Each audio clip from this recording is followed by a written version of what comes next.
Alright, today we've got another quick one on Scouching's Prospect Pipeline series. We're looking at the Toronto Maple Leafs, and this is a team that has traded away a lot of draft picks over the years to mixed results. This is a team that has drafted quite a bit overall, though, in the mid to late rounds of the draft, and there's an interesting group of players here for Toronto, but it's not the most incredible group in the league. But in the top tier of things, in the depth category, we've got Easton Cowan, Tinus Koblár, and Ben Danford. Honestly, people who are soured on Toronto taking Tinus Koblár in the second round, I feel like they haven't really paid much attention to watching him play hockey. He is a player that I think needs a lot of development to work out, and maybe that's what should put him in the maybes category, but there's so much about his game that just works really, really well right now, and there's so much in his database for me that just bodes so well for his future based on just how he plays the game. They traded away a guy like Fraser Minten. I don't think Tinus Koblár is that far off from a Fraser Minten. A really raw but tall, lanky guy who moves the puck really, really well, has a physical edge to him as well, and I feel like is just going to get better and better and better from here and work out overall. A really good player that I've liked this year. He was in my top 50 for the draft, so an underrated guy that if you look at his points, doesn't look very good, but trust me, he's better than that would indicate. But Easton Cowan, I still feel like is a top 9 NHLer at the end of the day. I feel like the hype train on him was a little bit nutty before this past season, but a good competitive top 9 guy who moves the puck unlike so many other young players in the world. It's a really good package of talents here with Cowan. I'll be curious to see how it works out at the NHL level considering his style of play, his size, but if he has possession of the puck and he has a good view of the ice, I feel like he is a really tough guy to stop. Ben Danford, on the other hand,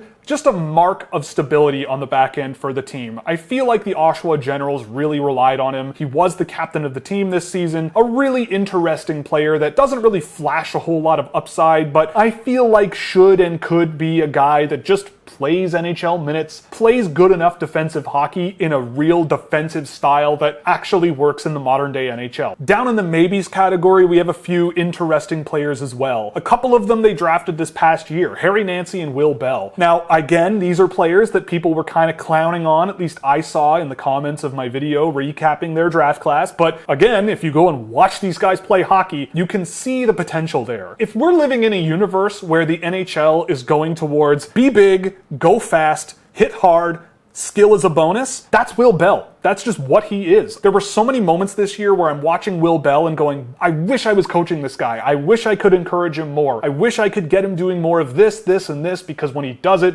he is a really, really good player. He was just outside my first round for a long time this year. He did get knocked down a little bit because what I was looking for just wasn't really there over time. So with Will Bell, a really impressive player, I think, at his best, and it's just going to be a matter of capturing that best more over the long term. Harry Nancy, I think, is more raw, but the youth is really beneficial. This is a 6'4"-ish guy who is barely eligible for this past year's draft on one of the worst teams in the OHL, if not the worst. When watching him, I just want to coach him and encourage him to do certain things a little bit more because there's so much about his game that I do really, really like. He drove offense for his line mates better than a lot of players that I tracked this year. He just wasn't really taking on a whole lot himself and driving the net himself and really just using his size and power to his advantage as much as he probably could, but at the very end of the day, I could very easily see him developing into a good bottom 6 forward in the NHL. I like the skill of Miroslav Holinka, I'm just not sure it's going to translate to the NHL. Noah Chadwick seems perfectly fine, but again, not sure about his NHL level upside, but he did have a pretty productive season with Lethbridge, and I think out of all of these guys, he's the one pushing the maybes category the most. I just wonder if he's just going to turn out to be the next sort of Andrew Nielsen type defenseman that is a perfectly fine AHL defenseman that just can't quite crack the NHL, but an interesting player nonetheless. The other name that I threw in here that over the course of this season I just kept noticing more and more was Nathan Mays. This is a guy who after the draft last year I saw some interesting tools, but definitely not enough on a consistent basis that really gave me any confidence he was an NHL level player, but I think he does bring more and brought more this past season with Spokane. The team around him was much more skilled and much more offensively oriented and definitely loaded up for a good playoff run, and Nathan Mays was not a bad part of it. There's a physicality element to his game. He's a pretty good skater for his size, and I could see maybe there being something here for him over the next few years in a similar route as a guy like a Noah Chadwick. And at the bottom of things here, it's just some guys that they've drafted over the years, none of whom really move the needle for me. I mean, a guy like Matthew Hlachar, who they drafted this past year out of Kitchener, he plays a hard-nosed, tough type of game, and maybe there's a guy who will play him on the fourth line one day, but not a whole lot here that I really see as high NHL upside. Maybe Tyler Hopkins is the one that deserves to be higher than this out of everyone here, but